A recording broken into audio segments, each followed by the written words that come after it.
Sir last month एक American aircraft को एक अमेरिकन मिलिट्री हेलीकॉप्टर ने हिट किया और इसके बाद सोशल मीडिया पर काफ़ी कॉन्स्पिरेसी सामने आई। तो आपका इस पे एक्सपर्ट ओपिनियन क्या है?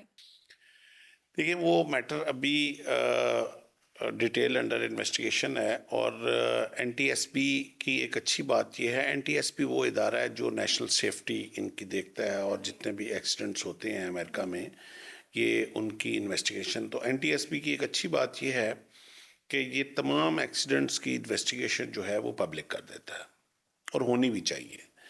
और ये एक बेसिक पब्लिक राइट भी है कि अगर कोई हादसा हुआ है तो उसकी इन्वेस्टिगेशन। और आई एम वेरी हैप्पी, और इसके पीछे मेरी बड़ी एफर्ट्स हैं कि पाकिस्तान में भी अब ये चीज़ शुरू हो गई है। और इसीलिए पीआईए का जो हादसा हुआ था मलीर कैंट के साथ, तो उसको पब्लिक किया गया था फर्स्ट टाइम पाकिस्तान में। अच्छा, अब वो चूँकि इन्वेस्टिगेशन और ब्लैक बॉक्स की सारी जो रीडिंग्स हैं वो अंडर इन्वेस्टिगेशन है, तो उस पर को मैं को ख़त्मी राय तो अभी मैं नहीं दे सकता। लेकिन कुछ चीज़ें होती हैं जो इमीडिएटली आप as a accident aircraft accident investigator observe करते हैं। तो जो फ्लाइट पाथ मैंने हेलीकॉप्टर्स का और उस प्राइवेट जो एयरलाइन का मैंने नोट किया, उस पे मैं एक आज अपने सुनने वालों को आपके तवसत से एक मैं बात बताता चलूँ कि जो एक बहुत बड़ा फ्लॉ है हर उस जगह पे जहाँ मिलिट्री फ्लाइंग और जो सिविल एविएशन की फ्लाइंग है वो मर्ज होती है इकट्ठी। पाकिस्तान के अंदर भी ऐसे बहुत सारे स्टेशंस हैं, लाइक पेशावर है, वो कॉमन यूज़र है हम एयरफोर्स और सिविल एविएशन के। लाहौर अब अल्हम्दुलिल्लाह सेपरेट हो गया है। उसके बाद मुल्तान कॉमन यूज़र है। उसके बाद एक दो और स्टेशंस हैं जो इस वक्त सिविल एविएशन और मिलिट्री के कॉमन यूज़र हैं एयरफोर्स के। ये डेंजरस क्यों है?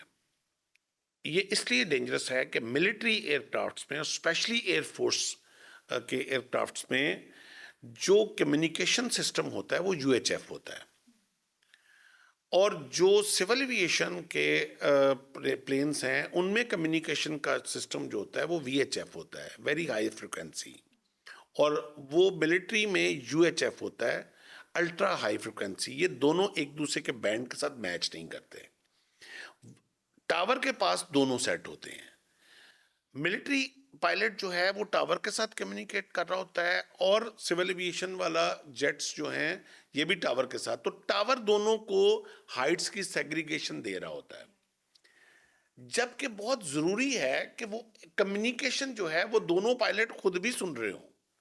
अब अगर ये कह रहा है कि मैं 3-6 राइट से टर्न ले रहा हूं बेस के ऊपर, जो कि उसने मिलिट्री एयरक्राफ्ट वाले ने कहा, तो अब इधर से टेक ऑफ करने वाला अगर सुन रहा होता, तो उसको एक पायलट की ये हैबिट है कि वो जो कम्युनिकेशन सुनता है वो उसको अपने रडार के साथ रिलेट करता है। ये हमारी एक इनबिल्ट सेकंड हैबिट हो चुकी होती है। अब एक पायलट को आवाज ही नहीं आ रही, कम्युनिकेशन ही नहीं आ रही कि वो मिलिट्री एयरक्राफ्ट क्या बोल रहा है, या मिलिट्री एयरक्राफ्ट वाले को नहीं समझ आ रही कि सिविल वाला जो है वो क्या बोल रहा है, तो वो रडार की तरफ कुछ सेकंड के लिए नहीं देखेगा। जब वो नहीं देखेगा तो ये एक्सीडेंट, एयर एक्सीडेंट्स में सेकंड्स की गेम होती है, फ्रिक्शन ऑफ सेकंड्स की गेम होती है, क्योंकि इसमें स्पीड्स होती हैं, हाइट वेरिएशन बहुत कम होती है, especially close to the station. तो लैंडिंग, टेक ऑफ, पैरेलल सब कुछ चल रहा होता है। तो यहाँ मैं आज फिर आपके तवसत से ये इंटरनेशनल सिविल एविएशन ऑर्गेनाइजेशन आईकेओ को और पाकिस्तान सिविल एविएशन को भी ये इंतबाह करूँगा कि मिलिट्री या तो मिलिट्री एयरक्राफ्ट्स को भी वीएचएफ के साथ इक्विपमेंट करें। अभी कुछ एयरक्राफ्ट्स को कर दिया है इन्होंने, लेकिन एयरफोर्स के जो वेरी फास्ट मूविंग एयरक्राफ्ट्स हैं उनको वेट की वजह से नहीं कर पाते। या फिर जो सिविल एविएशन के एयरक्राफ्ट्स हैं उनमें भी यूएचएफ के कुछ चैनल्स होने चाहिए, सो दैट कि जहां वो जॉइंट यूजर में जाएं तो वो अपना यूएचएफ का वो चैनल ऑन कर लें, तो ताकि वो ओरिएंटेट करें। तो इस एक्सीडेंट को भी, मैं जो अमेरिकन एक्सीडेंट हुआ है लास्ट मंथ में, ये प्योर मिसकम्युनिकेशन था। पायलट दोनों एक दूसरे के साथ कम्युनिकेट नहीं कर पा रहे थे। अब जो लैग होता है ना कि एक पायलट टावर को मैसेज दे रहा है, टावर सिविल एविएशन का, ये एक लैग होता है इसमें 10-20 सेकंड का, और यही इस लैग की वजह से वो एक्सीडेंट हुआ है। तो सर इसे एयर ट्रैफिक कंट्रोलर का फेलियर कहा जा सकता है?